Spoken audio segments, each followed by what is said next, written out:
Nah, mari kita mulai kuliah siang sore ini. Nah, kita mulai dengan software deployment, operation, maintenance, and disposal. Jadi kalau di dalam sebelumnya, kalau dalam siklusnya kita sudah sampai. Sebentar mana? Sebentar ya, saya pause sebentar.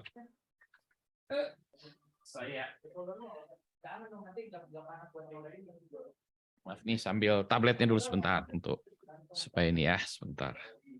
Tablet saya ada di mana ini dia? Ya, kabelnya belum. Nah, ini dia. Harus dibuka dulu sebentar. Kabelnya. Oke. Oke.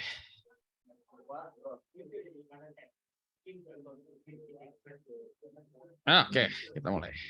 Baik, jadi kalau kita bicara tentang dalam siklus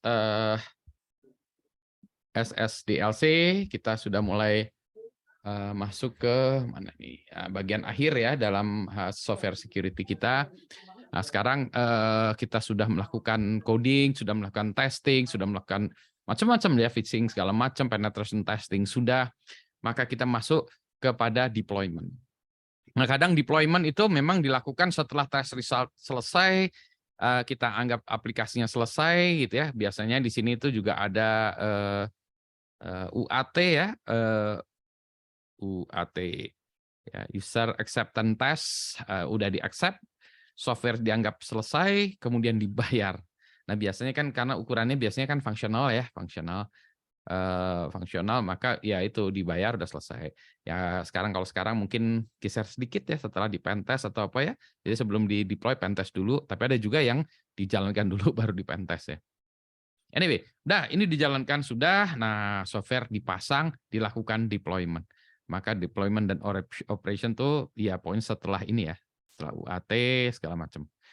Di tengah jalan nanti tentu saja ada kejadian-kejadian, boleh jadi ada security breaks ya, ada masalah-masalah keamanan, tapi ini ininya lama ya. Misalnya ada yang setahun kemudian, 2 tahun kemudian, 8 tahun kemudian, ada juga yang baru dipasang belum apa-apa udah ada kelemahan ya, ini bisa jadi begitu ya. Jadi ini panjang ini beda-beda.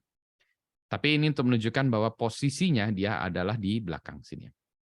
Oke. Jadi pengembangan selesai, software mulai siap digunakan di AOT. Nah, sekarang kalau selesai dengan itu, maka kita bicara tentang installation dan deployment. Ya, kita install, mulailah kita deploy, istilahnya kita pasang. Nah, yang terkait dengan itu ada 3 hal terkait dengan hardening, security policy, dan environment configuration. Mari kita lihat satu-satu. Apa yang disebut hardening? Nah, ini hardening itu tentu saja mengeraskan, menguatkan, membuatnya secara security dia lebih baik ya. Jadi ini tujuannya meningkatkan keamanan karena seringkali pada proses pengembangan keamanan agak dikurangi. Misal tadinya aplikasi seharusnya ya nanti seharusnya tidak boleh diakses dari mana-mana, harus pakai VPN. Tapi karena lagi pengembangan keterbatasan VPN, mungkin VPN-nya hanya punya 5 lisensi, pengembangnya nggak dikasih ya jarak jauh, maka ya sudahlah aplikasi karena belum dipakai juga dan belum diinikan oleh orang-orang, maka ya nggak usah dimasukkan ke bagian VPN dulu, misalnya kayak gitu ya. Atau aplikasinya boleh diakses pakai remote desktop, pakai TeamViewer atau sejenisnya. Ya, jadi pada prinsipnya pada saat pengembangan tuh keamanan dikurangi ya. Jadi ini memang lazim demikian. Meskipun seharusnya bisa tidak demikian, tapi ini lazim dilakukan seperti ini. Jadi ini kita untuk menunjukkan bahwa, oh iya, iya, iya, mungkin ada bagian-bagian yang belum lupa dibersihkan. Secara fungsional udah benar ya misalnya ya, secara security pun sudah benar, tapi ketika pas dikonfigurasi di remote dari jarak jauh lupa gitu ya. Jadi ini keamanan dikurangi dulu ya. Sama seperti kita lagi membangun gedung, bangunan, rumah ya, segala macam itu kan biasanya pagarnya belum ada. Atau kalaupun ada pagarnya dibuka dulu, karena truk yang ngangkut barang-barang keluar masuk dan seterusnya. Jadi ya artinya pagar dibuka dulu ya. Sama juga kalau kita di sini misalnya pakai firewall, firewall-nya dibuka dulu untuk itu ya. Ya. Jadi makanya sekarang kita lakukan proses hardening karena ini udah benar mau di-deploy. Biasanya apa yang perlu di-harden? Nah, biasanya kita terkait dengan host hardware dan software-nya ya. Ya berarti biasanya terkait dengan OS-nya ya. Jadi ini kita sebut infrastrukturnya ya. Infranya termasuk network juga di sini sebetulnya ya. Kemudian software-nya sendiri. Nah, ini biasanya dikaitkan dengan configuration ya. Kalau dulu misalnya di dalam configuration-nya ini boleh diakses dari mana saja, sekarang nggak boleh. Ini hanya boleh dipasang dari dalam, hanya IP internal saja yang boleh akses aplikasi ini ya. Jadi ini biasanya terkait dengan configuration. Karena kita tidak lagi mengubah software-nya sudah dites, sudah lolos, jadi nggak ada pengubahan-pengubahan. Karena kalau software yang diubah-ubah, malah justru dia harus dievaluasi lagi keamanannya. Jadi ini biasanya masalah configuration. Ya. Nah, kita juga selain ini, kita juga mulai melakukan ini ya, cleaning up, pembersihan-pembersihan ya, logging down to the minimum ya. Jadi, kita kurangi seminimum mungkin sampai kalau dia nggak perlu akses sebagai apapun ya, sebagai anonim gitu ya, dikurangin sampai most restrictive lah ya. Sehingga, ini yang kita, anggap baseline. Ini ini security level ya, ini biasanya dikaitkan dengan akses ya, soal akses ya. Jadi kita buat aksesnya jangan harus pakai root ya, tapi harus pakai yang sederhana, ya. Nah ini biasanya, sekarang kita bicara ya, ini tadi secara umum ya, nah maka kita bicara tentang, hardware. Ini hardware plus OS, nah ini kita masih bagian dari infrastructure ya. Kita belum menjamah, aplikasinya. Misalnya, ini kita pasang di Windows Server atau CentOS atau apapun ya. Nah, ini biasanya dikaitkan dengan kalau hardening hardware OS ini terkaitkan dengan ketersediaan OS baru. Misal, pengembangan itu butuhnya waktu setahun misalnya. Ketika dikembangkan, kan biasanya OS-nya dibuat sama terus ya, pengembang juga tidak ingin ada perubahan-perubahan di dalam infrastruktur, dia ngembangkan terus gitu ya. Jadi ketika dikembangkan, OS yang tersedia adalah OS yang sekarang sudah kadaluarsa. Sekarang, tadi waktu dikembangkan tidak ya, tidak gitu. Jadi itu ya, kita ambil asumsi pengembangannya berlangsung cukup lama. Kalau pengembangannya lebih lama lagi, ya lebih lama lagi ya bisa bermasalah lagi ya, pengembangannya lebih lama lagi. Karena bisa jadi multi year sehingga OS-nya pun yang sekarang sudah kadaluarsa deh. Nah, jadi misalnya nah ini ya, itu udah selesai. Oke, nah sekarang ada macam-macam lagi kasus-kasus. Misalnya, hardware-nya masih oke, ada operating system terbaru, tetapi hardware-nya ini tidak mendukung operating system terbaru.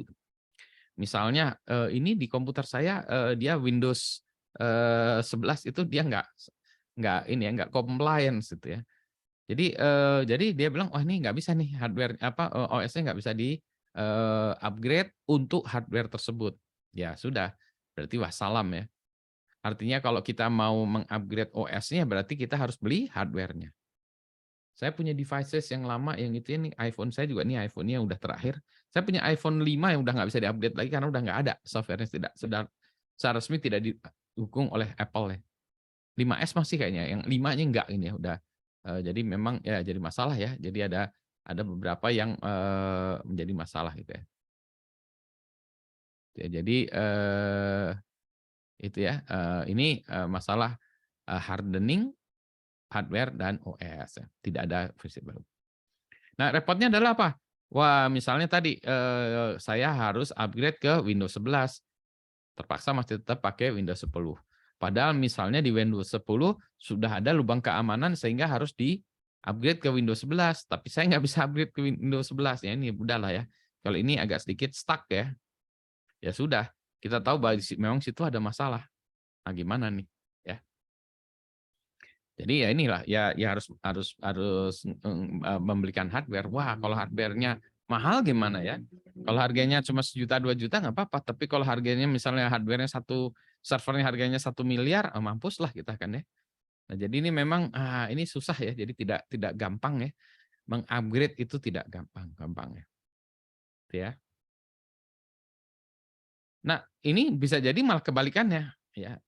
Oke lah kita upgrade hardware-nya ya. Hardware, ya, ini menjadi, beli hardware-nya ya, udah hardware lagi. Ternyata hardware-nya harus beli software-nya tadi. Software-nya harus di-upgrade lagi. Selain software itu apa? Software database-nya harus di-upgrade, software ininya harus di-upgrade, toolkit-nya harus di-upgrade. Wah, gitu ya. Jadi ini merembet ke mana-mana ya. Jadi tadinya software di-update nggak bisa karena harus butuh hardware. Hardware di-upgrade, oke, upgrade-nya beres, udah carinya udah waktunya lama, mahal segala macam. Oke, software yang tadi OS-nya di-upgrade berhasil. Tapi yang lain nggak bisa gitu ya. Oh, ini harus ada kalau OS-nya itu maka, software-nya misalnya ya, berarti harus version database-nya yang beda. Database-nya harus beli versi yang baru lagi gitu ya. Waduh, berarti lisensinya harus beli baru lagi, repot lah ya. Jadi dengan kata lain merembet-rembet ya. Maka orang-orang tidak mau, upgrade ya. Jadi prinsipnya why fix if it's not broken. Ya ngapain juga kita, upgrade kalau sekarang nggak ada masalah ya. Jadi itulah sebabnya banyak sistem yang masih menggunakan OS lama, hardware lama ya. Karena sekarang udah jalan Pak gitu. Ya dan sekarang belum ditemukan masalah security. Atau masalah security sudah ada tapi punya cara lain yang ya mungkin karena itu ditaruh di dalam, IP-nya internal, belum kena hack karena IP-nya internal ya. Padahal kalau nanti ada satu mesin di dalam yang kena malware itu bisa merembet ke situ juga. Ya. Jadi ini, nih.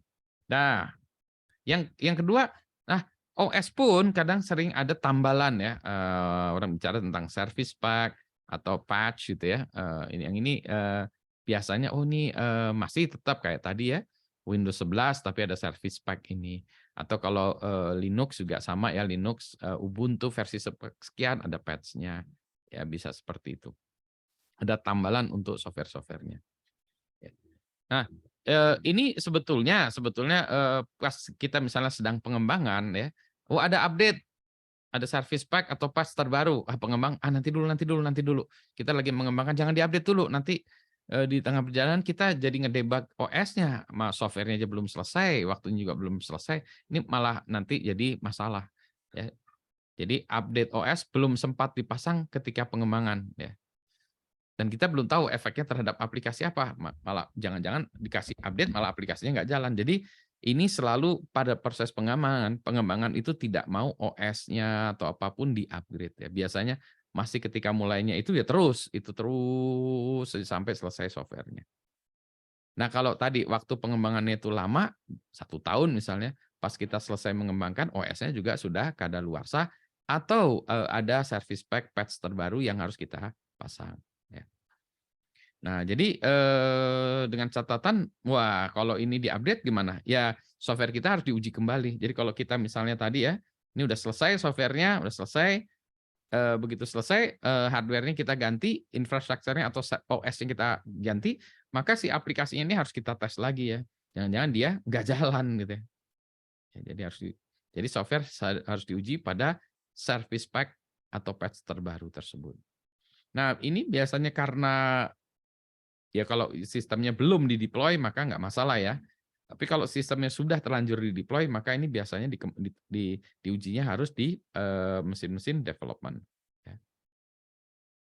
Ini mesin development. Jadi kita sebenarnya tidak ingin, beda-beda ya, inginnya satu satu apa ya, satu sistem ya, tapi masalahnya ya itu tadi ya, kalau, kalau ada masalah-masalah ini gimana ya gitu ya.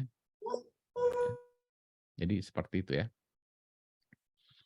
Oke ya, ini, masalah hardening hardware plus OS. Dan kita ini masih masuk bagian kita sebut infrastructure. Ya.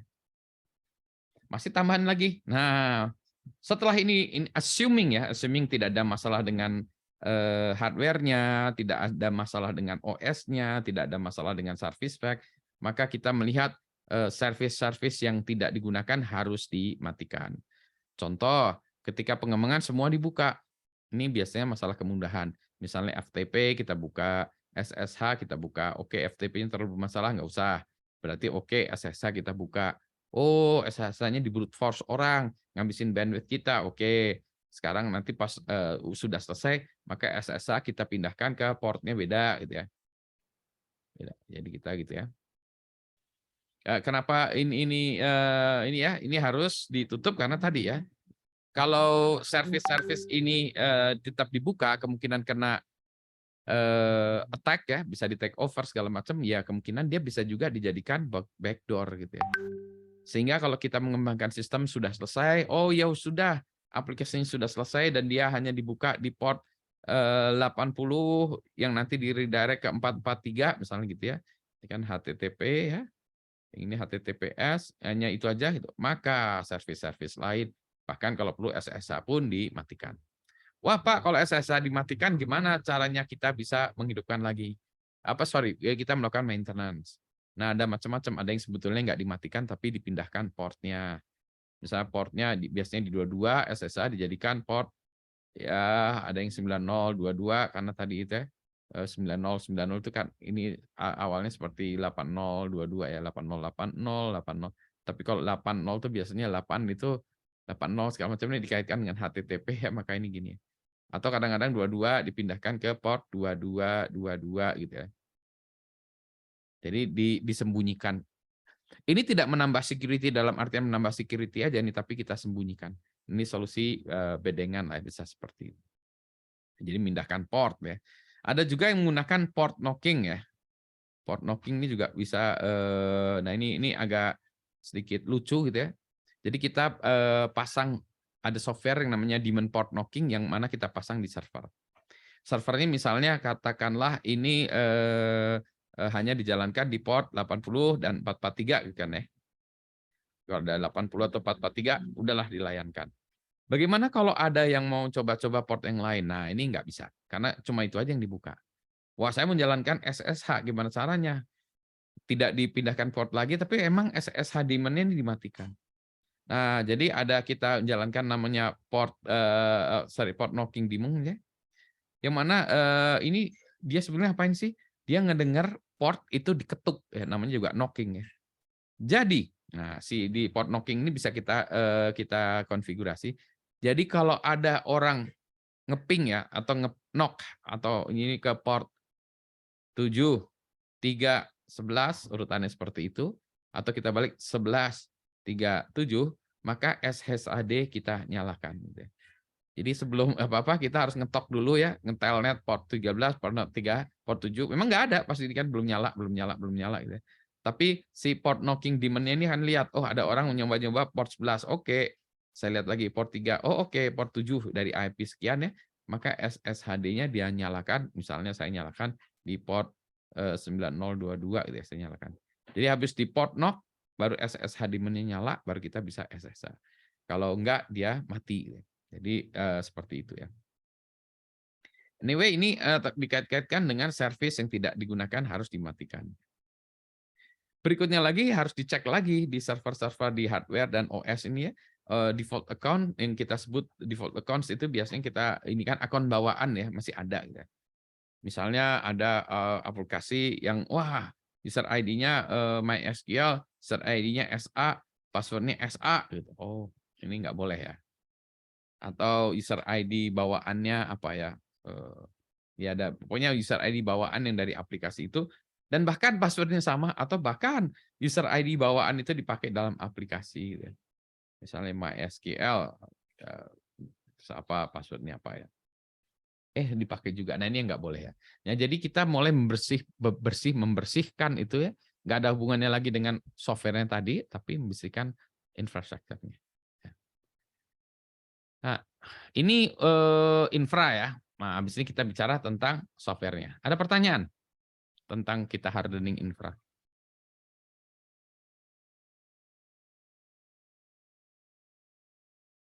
Nggak ada ya. Kalau nggak ada, jempol.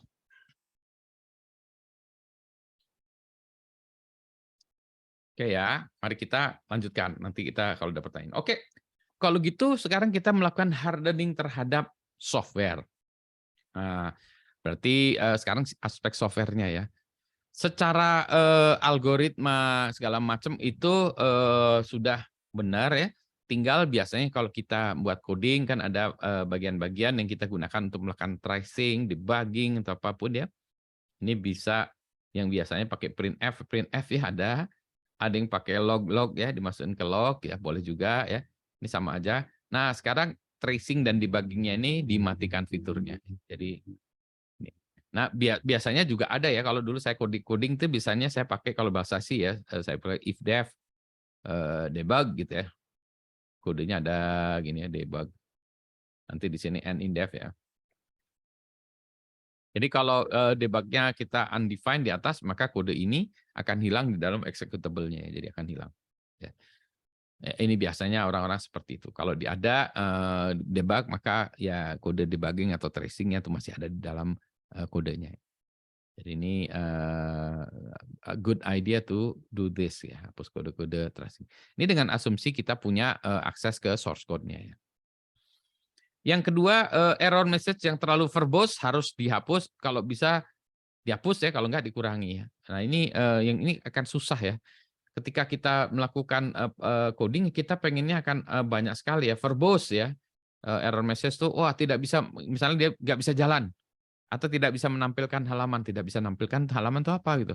Terus dia bilang, oh tidak bisa menampilkan halaman karena logonya nggak ada, logonya nggak muncul, atau tidak ada file logo.gif misalnya gitu ya, nggak ada logo.gif-nya. Logo di GIF yang mana? Ya, dia kasih pathnya malah ya. Images ya, slash logo.gif misalnya. Oh, nggak ada di situ ya. Nah, ini kita tampilkan di layar pas lagi kita melakukan pengembangan. Tapi tadi ya kalau sudah selesai ya ini nggak boleh ditampilkan lagi ya. Jadi error message yang terlalu verbose ini harus dihapuskan kalau bisa. Ya.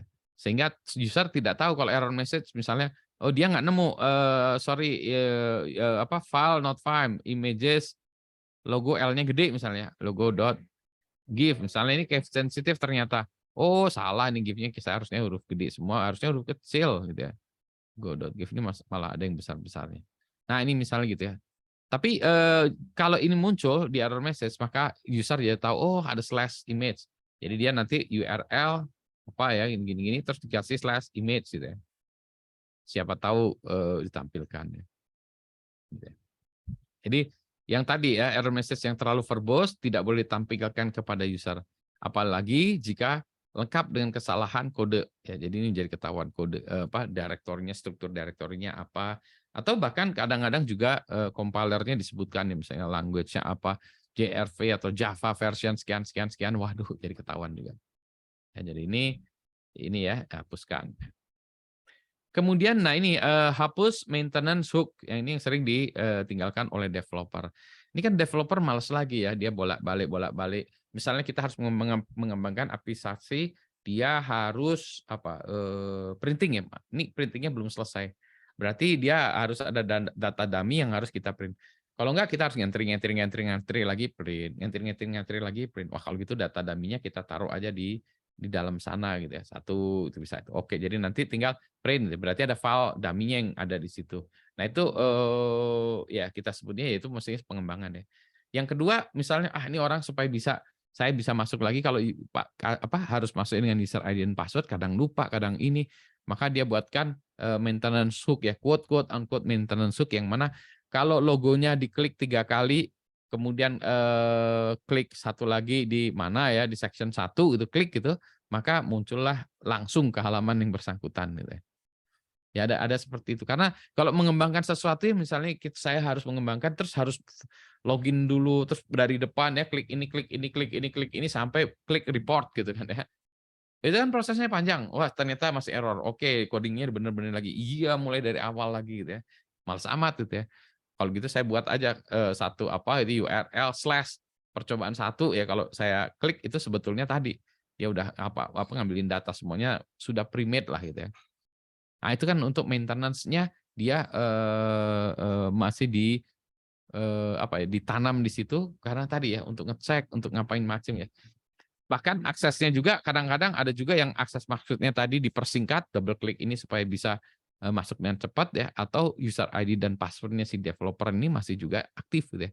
Kenapa? Karena ya ini untuk maintenance-nya. Tapi dalam artian yang sebetulnya bukan kerjasama maintenance yang biasa gitu ya, tapi untuk hal-hal yang lain. Jadi ini ngeri-ngeri ya. Jadi ya kita harus punya capability untuk menghapus ini atau memeriksa bahwa ini tidak terjadi ya, tidak ada fitur tracing debugging, error message-nya jangan banyak ya, tidak ada maintenance hook ya. Itu ya. Dan kemudian nah ini juga ya mulailah kita memperbaiki sistem biasanya kayak tadi user ID dan password segala macam ya.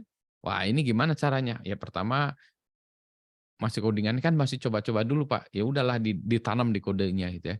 MySQL minus U apa minus ini passwordnya apa gitu. Jadi kalau kita jalankan ya udah nggak perlu minta-minta lagi gitu ya. Nah, ini tadi ya, berarti hardcode credential ya, itu ya tadi ya, atau kunci-kunci cryptographic keys ini nggak boleh ada di dalam source code-nya. Atau kalaupun ini ditaruh di bekas konfigurasi, maka bekas konfigurasinya pun harus terlindungi ya. Jadi tidak dalam bentuk plain text, si cryptographic keys-nya misalnya, gitu ya. Jadi ini pro dan kontranya. Kemudahan dan juga memang kalau sudah jalan, nah ini maka kita mulai ada rese lah ya dalam hal dealing dengan developernya. Nah, biasanya kalau kita bicara tadi ya hardware ya sudah, terus kemudian software ya. Nah, sekarang ini sebetulnya ini agak sedikit kenapa harus ditampilkan karena satu komponen lagi yaitu kalau kita sebut infrastructure ada juga jaringan ya, network ya. Jadi ada infrastruktur server, ada infrastruktur jaringan, ya. Server atau networking device ya. Misalnya router segala macam ya. Oke. Nah, berarti kalau kita bicara tentang jaringan ya, maka kita harus bicara melakukan segmentasi. Nah, disinilah masuk konsep-konsep network security sih sebetulnya. Karena ini kuliahnya kuliah software security ya, ini nggak kita bahas ya. Tapi untuk menunjukkan bahwa pada tahap ini maka kita pun harus mengharden jaringan. Misalnya tadi aplikasinya mulai disegmentasi kalau belum ya. Kemudian bagaimana mengakses ininya ya segmentasi atau VLAN tersebut, akses kontrolnya perlukah akses kontrol khusus, gimana generatingnya, gimana revoking-nya ini yang harus kita sebut account provisioning-nya itu ya harus bagus ya. Ada SOP dan kalaupun sampai juknisnya ya. Jadi ini tentang network security ya harus kita inikan ya. Misalnya kita kurangin protokol yang berbahaya. Oke. Ya, jadi protokol misalnya HTTP pindah ke HTTPS lah sudah. Berarti software tools segala macam ya pokoknya kita ubah ke HTTPS. Kemudian dari jaringan juga, nah mulailah kita memasang ya kalau belum ya masang firewall, IDS, IPS apa kalau sekarang unified. Nah apa tuh? Thread apa?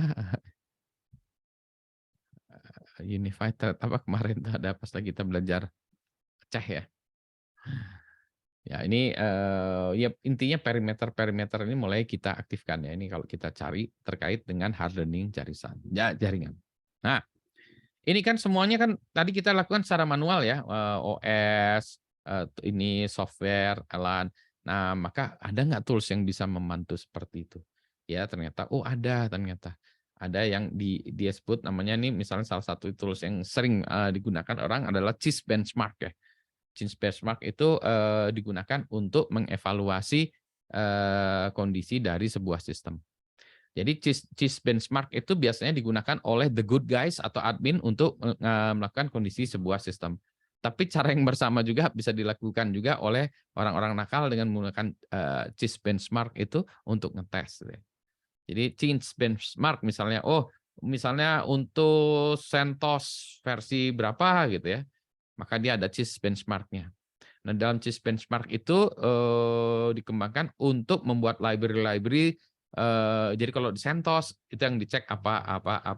Jadi kita tinggal jalankan si CIS benchmark ini, nanti dia akan ngecek ini checklist ini, checklist ini, checklist ini.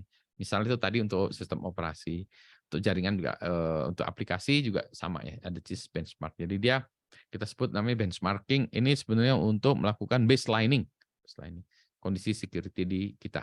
Ya. Nah, jadi silahkan mulai kalau mau belajar main-main dengan CIS benchmark ya. Gitu ya. Jadi ini yang tadi yang kita melakukannya ini secara manual gini-gini semua ya. Maka kita cari CIS benchmark itu ada yang sudah ada belum misalnya sistem OS Ubuntu ya. Ubuntu ada nggak CIS benchmark-nya? Ada misalnya. Ubuntu versi berapa? Oh oke. Kita gunakan CIS benchmark itu untuk mengetes ini. Ya, jadi dia punya di dalamnya ada checklist ya, seolah checklist lah ya yang dia periksa satu-satu. Bagaimana kalau nggak Ubuntu, nggak CentOS, nggak OS, bisa juga. Misalnya dia, oh kita menggunakan Oracle versi berapa, 10 gitu, 10 titik berapa. Oke, kita cari change benchmark ada nggak? Oh dia punya data untuk Oracle tadi ya versi 10 misalnya. Oke, kita jalankan, maka dia melakukan benchmarking yang kita sebut ya sebetulnya dia ngecek ya apakah sistem kita itu sesuai nggak dengan konfigurasi yang seharusnya menurut CIS benchmark gitu.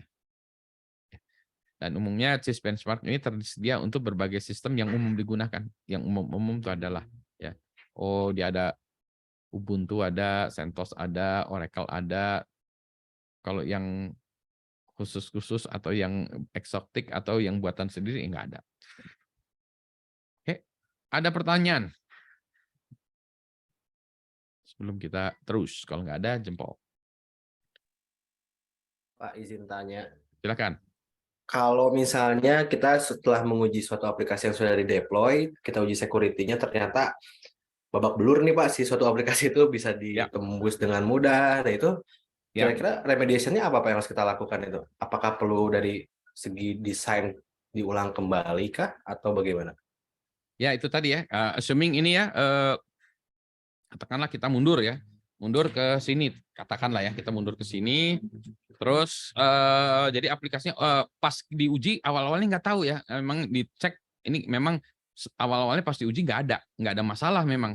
Mungkin software-nya itu baru masalahnya baru ketemu, baru apa gitu ya. Udah, bisa jadi itu tadi proses yang ditanyakan itu bisa jadi ditanyakan itu bisa terjadinya kasusnya di sini atau di sini juga ya.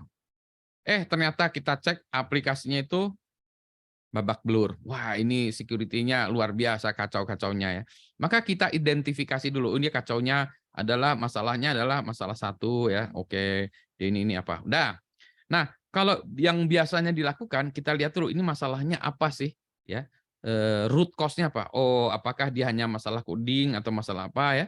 Masalah codingnya jolok atau konfigurasinya nggak benar. Nah, dia biasanya mundur dulu ya satu ke belakang gitu ya. Jadi kalau tadi deployment urusannya mundurnya ke konfigurasi. Oh, salah konfigurasi. Oh, salah apa ya. Jadi kita kaitkan kan dengan itu. Dengan konfigurasi, oh salah apa ya. Atau kalau codingan yang salah, oh berarti salah codingannya. Jadi dia mundur ke belakang. Ya. Misalnya temukan ini ternyata masalah coding. Oh ya di situ. Ternyata bukan coding. Wah, ini salahnya dari segi desainnya. Oke, berarti ini dari sini ya kita balikkan ke sini. Ya. Nah, kalau dari sini berarti ini mundurnya lama lagi ya. Ini ke sini misalnya ada codingannya segala macam di sini dulu pengembangannya misalnya wah pengembangannya aja ini 9 bulan, Pak ya. Ternyata kalau diperbaiki sini, wah ini berarti benerinnya butuh waktu lama. Wah, karena nggak demikian mudah, karena nanti harus harus diubah lagi, harus bagian harus di-coding lagi. Ternyata proses untuk pembenarannya ini memperbaikinya butuh waktu 2 bulan, 3 bulan ya bisa jadi seperti itu. Jadi biasanya siklusnya itu kita cari yang terdekat dulu. Ada nggak ya memecahkan masalah tadi, temuan tadi itu bisa nggak dipecahkan dengan yang terdekat ya. Karena solusi terdekat itu biasanya lebih murah dan langsung kelihatan applicable gitu. Jadi kita tidak harus ke desain. Yang sudah-sudah itu memang biasanya seringkali ya kesalahannya itu adalah kesalahan di konfigurasi tadi ya. Masalahnya bukan masalah aplikasi per se, tapi masalah gabungan dari ini semuanya ya. Hardening ini aplikasi yang udah benar, yang belum. Oh, misalnya tadinya aplikasinya di HTTP, sekarang kita bilang nggak harus HTTPS. Oh ya udah Pak, tinggal dikonfigurasi aja kita ubah. Sekarang aplikasinya di-deploy di HTTPS misalnya gitu ya. Nah, itu yang kayak gitu. Atau misalnya, oh tadi errornya ini ya, error message-nya keluar macam-macam. Itu kalau bisa dihapuslah debugnya error message-nya. Oh, oke. Jadi misalnya error message-nya dia keluar error message misalnya password salah. Oh berarti user ID udah benar ya. Jadi oh nggak boleh gitu kalau password salah tetap dia bilang kredensial salah atau user ID/password salah. Ya jadi kita nggak tahu salahnya user ID atau passwordnya. Jadi tidak boleh dibenarkan seperti itu. Nah kalau yang kayak gini tuh biasanya codingannya mudah diperbaiki. Jadi langsung tadi kalau kita mundur ke codingan aja gitu ya. Bisa mundur dengan cepat gitu. Jadi kita lihat dulu temuannya seperti apa. Tapi kita kalau bisa mundurnya jangan kebanyakan, jangan kejauhan. Kalau memang kepaksa ya jauh. Selama pengalaman saya itu yang jauh sampai ke depan itu jarang sih. Ada sih, ada, tapi jarang. Biasanya yang dekat aja. Ya. Gitu, mudah-mudahan jawab ya. Ada lagi yang mau tanya? Silakan. Kalau tidak ada, jempol. Pak, izin tanya Pak. Ya, silakan. Armi. Misalnya kan kita punya perangkat nih ya. Jadi perangkatnya itu hanya support ke level Windows berapa gitu ya. Tuh. Jadi sekarang kan ketika mengupgrade kita membeli perangkat komputer baru, katakan dah terinstall Windows terbaru itu. Ya. Apakah aman kalau Windows itu kita downgrade untuk mendukung aplikasi kita itu Pak? Nah, biasanya kita rule of thumb-nya adalah kita gunakan OS itu OS yang terbaru. Kalau dia bisa pakai OS yang terbaru, pakailah OS yang terbaru. Kenapa? Ya karena biasanya OS yang terbaru, selain ada fitur-fitur yang baru, biasanya dia juga memiliki perbaikan terhadap masalah security. Itu satu itu. Yang kedua, OS terbaru itu juga masa support-nya, biasanya kalau kita bicara tentang support ya, dari OS terbaru itu berarti nanti lifetime-nya itu masih bisa lebih lama lagi. Kalau kita masih tetap menggunakan OS yang lama, ada kemungkinan dia lifetime support-nya itu menjadi ya terbatas tadi lebih dekat gitu ya. Misalnya wah dia hanya bisa disupport 3 tahun lagi nih gitu. Ya secara formal oleh perusahaan atau oleh organisasinya itu. Kalau kita yang terbaru wah ini masih kemungkinan masih 8 tahun lagi. Oke lah masih lama gitu. Gitu ya. Jadi biasanya itu. Biasanya kalau bisa terbaru ya. Jadi jangan kalau beli hardware baru terus di downgrade ya. Kalau bisa OS-nya OS yang terbaru sekalian. Berarti permasalahannya tinggal minta ke developer untuk mengupdate driver terbaru Pak ya, biar bisa terbaca gitu ke Iya. Windows baru gitu. Asumsinya perbaikan drivernya itu memberes gitu ya. Nah seringkali juga nggak gitu. Oh misalnya tadinya kita Windows 10 ya. Win 10 udah kita buat ini ternyata oke kita upgrade servernya maka server yang baru ini bisa Windows 11 gitu ya. Oke Windows 11 dari Windows ini aplikasi di develop di Windows 10 tadinya ya. Oh oke sekarang kita punya hardware baru bisa Windows 11 oke. Nah harus dicek dulu aplikasinya ini apakah jalan di Windows 11 karena belum tentu jalan di Windows 11 juga aplikasinya ini. Karena tiba-tiba library-nya beda, DLL-nya beda. Berarti harus dipastikan dulu bahwa si aplikasinya ini jalan di sini. Bukan hanya sekedar tadi ya driver-drivernya segala macam, tapi si aplikasinya ini jalan di atas ini. Kadang juga aplikasinya ini, misalnya aplikasinya, di develop misalnya ini di Java versi, saya nggak tahu ya, Java versi 6 misalnya gitu ya. Oh yang baru ini sudah bisa support Java versi 9 misalnya gitu. Oke, nah ini mau dicoba dengan di atas Java seperti 9 ini belum tentu jalan gitu ya.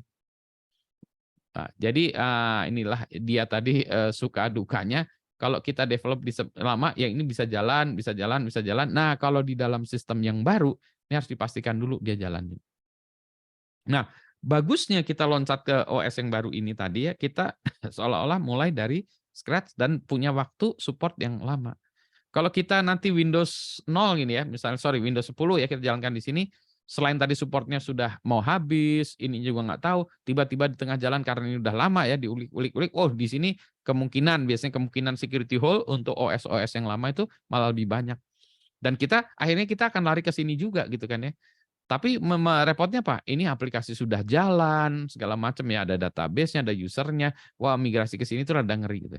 Jadi kalau tadi sebelum dijalankan di deploy dalam artian akan digunakan secara serius ya benar-benar udah banyak data maka pastikan tadi hardware-nya di OS terbaru segala macam service pack terbaru aplikasi taruh di atasnya pastikan jalan dulu baru deploy gitu ya.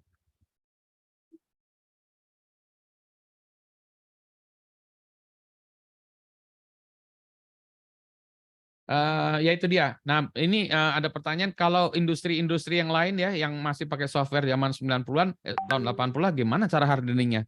Tidak bisa kebanyakan. Contohnya sebetulnya bukan perbankan, militer, healthcare, yang banyak itu di pabrik-pabrik. Ya, yang pabrik-pabrik yang masih menggunakan kadang-kadang PLC, kadang-kadang apa gitu-gitu ya.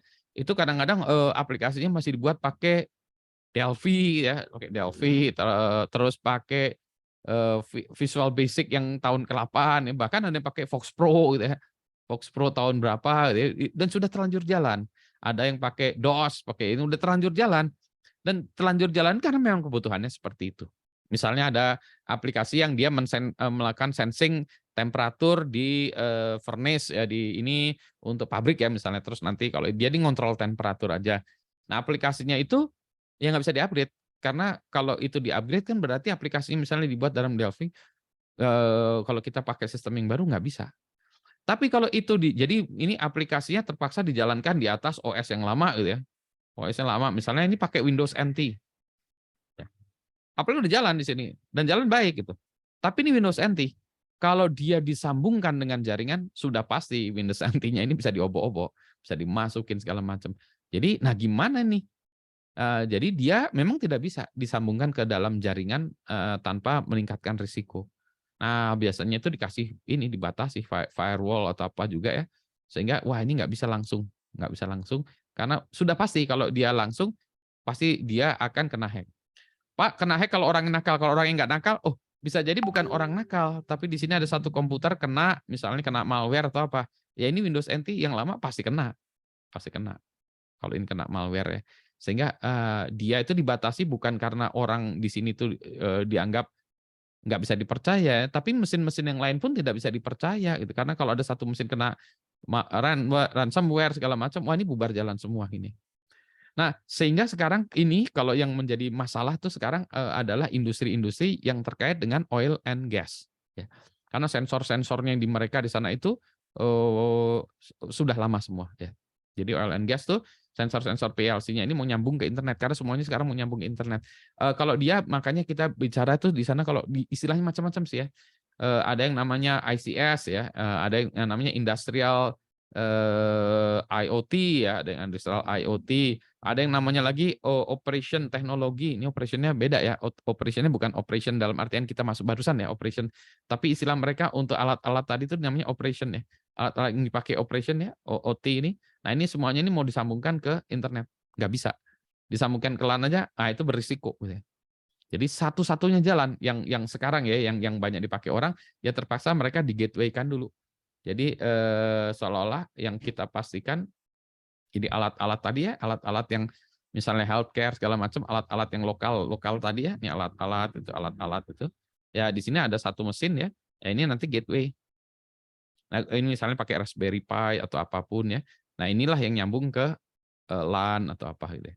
Karena di sini bisa pakai HTTPS, bisa pakai apa ya, pakai SSH segala macam gitu ya. Yang ini nggak ada nih.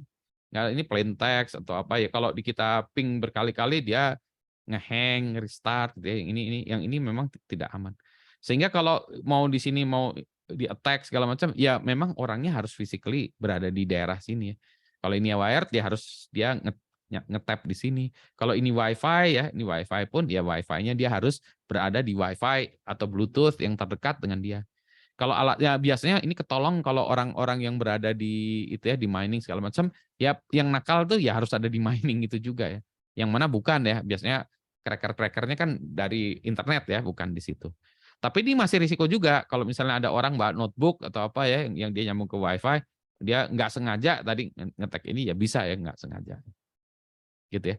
Jadi ya hardening-nya kagak ada gitu. Jadi kita tutup ini. Tapi secara sistem nggak bisa di hardening lagi. Nah makanya biasanya untuk sistem-sistem seperti ini disarankan membuat rancangan bahwa dia harus migrasi 2-3 tahun ke depan lah ya. Karena kan ini misalnya, Pak kami udah banyak Pak sensornya. Emang ada berapa? Ada 3.000 Pak sensornya. Wah nggak demikian mudah ya. Kita ganti sensor-sensor yang sudah ada di lapangan dengan itu. Nah itu prosesnya akan painful, mahal, dan lama. Ya. Tapi itu kalau ke depannya memang semuanya harus nyambung, ya memang harus dikerjakan. Tapi itu tadi ya, direncanakan saja. Ya, biasanya diusulkan direncanakan ya, tapi nggak sekarang, pelan-pelan gitu. Ya. Kalau perbankan umumnya di belakangnya tuh sudah mulai bagus ya, sudah mulai naik ya. Jadi kalau perbankan setidaknya kalau perusahaan-perusahaan bank yang besar-besar atau bank-bank yang ini komersial tuh masih oke. Kecuali mungkin BPR ya. BPR kadang-kadang masih software-nya itu masih yang nyentrik yang kuno-kuno gitu. Militer kalau alat-alatnya yang kayak gini ya, alat-alat yang spesifik ini ya itu memang tidak bisa. Tapi kalau alat-alat yang masuk nyambung ke internetnya segala macam biasanya sudah modern. Tapi kalau alat-alat senjata perang-perang ini memang belum. Healthcare juga demikian, karena dulu hanya nyambungnya lokal-lokalan aja, misalnya saya nggak tahu ya mesin-mesin misalnya ya apa MRI gitu ya segala macam itu kan juga ya kalau disambungin langsung ke LAN menurut saya itu risiko sekali, nggak bisa itu. Ya, jadi harus dibuatkan cara yang lebih aman lagi di gateway tadi, dibatasi lah ya, enggak proxy and gateway misalnya. Itu ya. Mudah-mudahan menjawab. Kalau rig yang lepas laut gitu, kalau mau nyambung ke internet berarti dia harus pasang kayak kabel fiber direct antara rig ke perusahaan dulu untuk membenteng dikasih firewall gitu. Iya, jangankan gitu, dia harus nyambung-nyambung dulu ke satu mesin di sana ya. Satu mesin di sana, mesin yang rada kuat lah ya. Nah, mesin itulah boleh dia masuk ke LAN-nya perusahaan atau lewat internet pakai VPN boleh. Tapi di sana harus ada satu mesin dulu yang menjadi kayak bentengnya dulu. Oh, oke. Benar Jadi ya. yang lokal-lokalan itu harus connect ke yang tadi mesin proxy gateway-nya ini yang harus kuat dulu ini. Ya. Tapi udah pasti alat-alat yang ada di sana nggak boleh langsung disambungin ke LAN, ke internet itu nggak boleh. Karena nggak ada caranya untuk menghardennya lagi karena biasanya itu udah ya sudah itu ya. Sudah maksudnya given ya seperti itu ya. Oke, Ya. ada pertanyaan lagi? Kalau tidak ada jempol. Kita hari ini cukup singkat karena ini ya, hanya topiknya hanya deployment aja ya. Tapi tadi ya, poin-poinnya deployment itu harus ngecek-ngecek lagi. Nah, biasanya inilah kerjaan-kerjaan yang banyak dilakukan oleh kita-kita, karena biasanya kita nggak dilibatkan di awal-awal ya. Harusnya kalau di dalam aplikasi kan kita dilibatkan dari awal ya. Tapi ini udah ada aplikasi sudah jalan segala macam. Jadi biasanya kita dilibatkannya di akhir-akhir ini ya. Bahkan pentest pun enggak ya. Jadi kita udah operation segala macam. Nah, itulah yang aduh ini udah jalan ya. Maka kita cek lagi dengan biasanya pakai yang umum-umum itu kayak CIS benchmark ya. Pakai CIS benchmark kita lihat Oracle-nya konfigurasinya gimana, MySQL konfigurasinya gimana, OS kita konfigurasinya gimana, kita lihat di CIS benchmark ini ya. Ya, tools-nya yang sering kita pakai. Tentu saja kita bisa pakai tools-tools yang lain tapi ini yang paling quick and dirty-nya itu pakai CIS benchmark biasanya kalau orang-orang. Oke, kita sudahi. Terima kasih semuanya. Assalamualaikum warahmatullahi wabarakatuh. Waalaikumsalam. Kita sekarang yang mau nyalakan kamera, silahkan sebentar. Bentar ya, saya tutup dulu ini yang mau nyalakan kamera. Siap-siap dulu ya. Sebentar, materinya ini saya stop dulu. Oh, ini belum saya stop ya. Stop recording.